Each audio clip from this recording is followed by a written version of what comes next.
Hey guys, welcome back to another Tokyo series video. In this video, we will be covering our lovely tea ceremony where we also got to try on the traditional kimonos.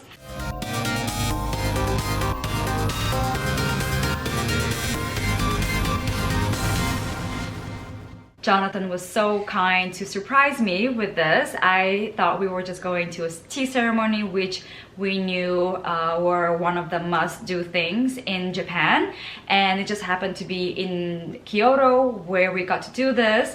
And upon arrival, I was very surprised to know that we were actually going to be changing into kimonos. Yeah, so it was a really cool experience. It was through a company called Maikoya. And so the place that we were at is a heritage site for Kyoto. So it's a traditional tea house, tatami mats. I don't know if it's all original, but it looked very, antique, original. It was beautiful, beautiful gardens outside. So when we got there, they separated us. They took Anne into the women's section. I went upstairs to the men's section so we could get changed in our kimonos. So I'll go ahead and talk through my experience, and then you can go ahead and share your experience while getting changed. Sure.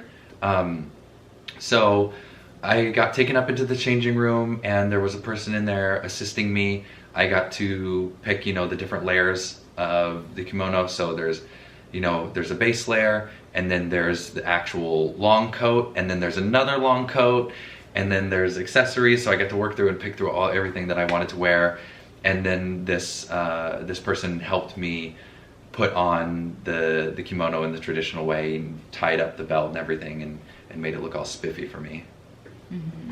And I was taken to a room for girls, and upon walking in, I saw two ladies working, and I saw kimonos hanging, of course, and then big mirrors, and then hair accessories. It was a small room, and there was also a fitting room, and that just reminded me of Memoirs of a Geisha. I don't know if you guys have watched this movie. I grew up watching this movie on repeat, and just like these two lovely ladies telling me to choose a kimono, and then have me take off my clothes and put on a little kind of like a Japanese throw-on rope / underwear, and then they put on the kimono that I chose, and then they put a belt on for me. All I just had to do is stand and watch these women do their magic, and I truly felt like I was in the scene of Memoirs of a Geisha. So that was very special and unique, beyond the fact that I got to try on the Japanese kimonos that are so famous.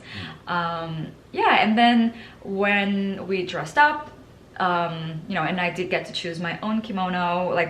There was a whole rack of all colors and sizes, and then one of the ladies did my hair. She in 5 minutes she gave me an updo. And since cameras were not allowed in the fitting room for obvious reasons, because there could be other guests also changing at the same time, but at that time I was by myself, but still there was just no cameras allowed. So I unfortunately didn't get to film this to share with you, but I actually was happy because I got to just be in the present moment and enjoy it. And so yes, this lady, going back to my hair, she really quickly did an updo, and then she let me choose the flowers to put in my head, and yeah, I was good to go. And they also gave me a little cute purse to carry around. Oh my gosh, I forgot. I got a little purse too. Yeah, yeah. So just put your phone in so you can carry it around and take pictures and stuff. Yes. So, and then they gave me the socks to wear with the Japanese shoes, and these socks had a little section between your big toe and the rest of your toes. After we were both dressed up in our kimonos, they took us out into the front garden, and we were there by ourselves. We got to take a whole bunch of pictures and go and see the original little tea house where you had to climb through this little door to get in there. And that was the oldest part of that building, and then as the years went on, they built more around it. And then from there, we went upstairs into the tea room, and for some reason we were the last people to get in there. There was a whole organized group that was in there already. So when we came in, it was just go time. It was a group tea ceremony, and there was one leading lady that hosted the whole experience. And yeah, and she showed us how to like she taught us everything about the origination of the tea and tea ceremony in Japan, and it was fascinating to hear that, you know, ultimately Japanese people got this tradition from China. And at first, like even in Chinese history, I'm actually not gonna bore you with the whole thing. You should go and experience for yourself, but we definitely learned certain things that we had no idea about. And it was just really, and then her story was also soaked in these very Zen wisdom and teachings, which we really appreciated, including just, you know, being present and enjoying each moment, and that every moment of your life is truly precious. And it just was so nice to sit in this beautiful you know, room, like a very traditional Japanese room with a garden outside, with this very calm Japanese lady, and just taking her time to share this all with us, and then like just reminding us to be present and to truly cherish this moment, and then showing us how they make tea. And she gave us instructions, and then we got to do it on our own. And she was so kind to take pictures of us. And yeah, I drank matcha. I've drank matcha many times before, and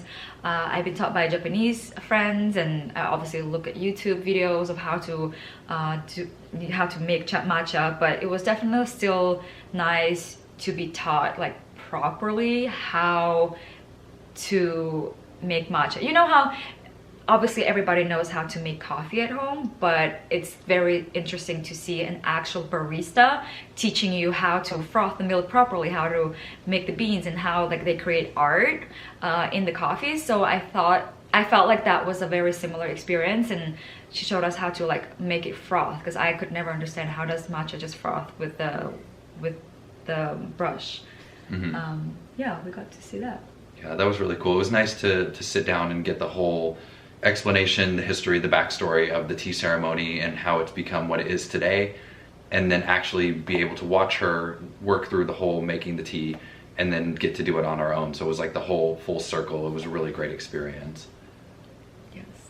And it was nice we got to share with, you know, groups of other people, so we got to look around at, you know, all these other people who were tourists on vacation wearing their kimonos, and like getting to watch them be excited about their experience. So it was really fun to, like, there was just really good energy for the whole tea ceremony.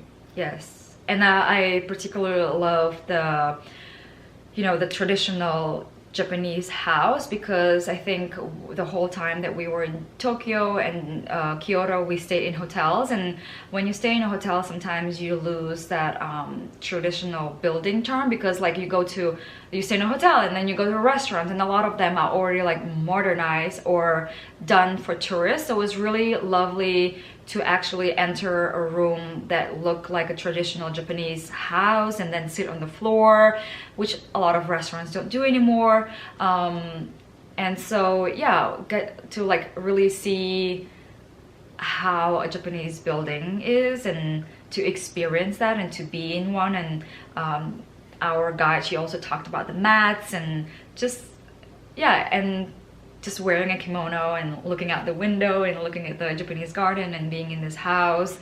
And one of the biggest surprises was also the fact that we got to stay in our kimonos for even after the tea ceremony. I was not ready for that. Yes. They're like, oh, you can stay and you wear the kimono, go out, just, you know, come back at 6 p.m. Yeah. So the tea ceremony was about what, an hour, right? I think it was, from the time we got there, it was 2 hours total for us to get dressed, take photos, do the tea ceremony.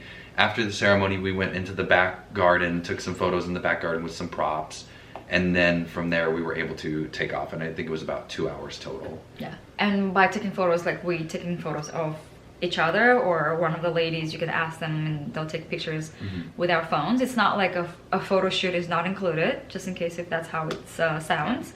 Yeah, and then after the tea ceremony, we got to continue wearing our kimonos, and even though it was really cold and we didn't make too far in those kimonos before I started freezing, because even though I had layers, but it's just like, you know, the kimono, the sleeves are really big, and you have layers on the torso but not so many on the sleeves, and then like the wind. And you're wearing winter. sandals with then socks. And, yes. Yeah. So I'm wearing like a dress, so I'm like getting cold on my legs. yeah. So we ended up just coming back within like half an hour, and it was really nice though, because from the location, this is in Gion is the area. The tea house is walking distance away from a temple, so we were able to go and take photos at the temple. Yes. And then come right back. Yeah, but overall it was a truly lovely experience, and we highly recommend this tea house in Miyako. Maikoya. We highly recommend this tea house, Maikoya. We will address include, and name and everything for you guys to find it. And this is not sponsored. We just booked, paid, and loved it. None of the places that we're talking about are sponsored at all.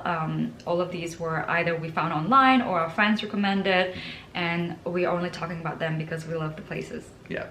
And then this is one of the unique places is that the website was in English, so it was just quick and easy to book through there on their website. There's 2 different locations. Yeah, everything was very effortless. I didn't think any. But, you know, speaking as a girl, and because you walk around and you'll see all very different kimonos, and you'll see girls in like really fancy pearl hairdos and crazy flowers, and not crazy in a bad way, but like really beautiful, intricate hair with pearls and like gorgeous flowers, and then sequin kimonos. And I just wanted to manage your expectations. This place has very simple kimonos and pretty simple flowers. So if you walk around Japan and you want something like more like a fancier, like you know, like shimmery and lacy kimonos, they didn't have anything like that. It's more simple, which was perfect for me. I loved it. But if you're expecting something like that and you want pearls in your hair, then you might want to maybe go to an outside kimono rental, do that, and then go into a tea room if that's your cup of tea and if that's what you're looking for. But if I just wanted to manage your expectations that in like, you know, kimonos here are pretty simple, and so if you're cool with that, then yeah, you're going to really enjoy this. Okay, so yeah, that's it. The kimono tea ceremony was a great experience. If you're in Kyoto, I highly recommend doing your tea ceremony there. There's just so much more culture, I feel like, in Kyoto versus the other places. Especially all the areas we were in Tokyo, it's just rich with that culture, and you get that real, you know, authentic experience. So highly recommend it. Maikoya was great. Everyone that was there was great. Yeah, I just loved it. Well, thanks guys. Thank See you later. See you next time.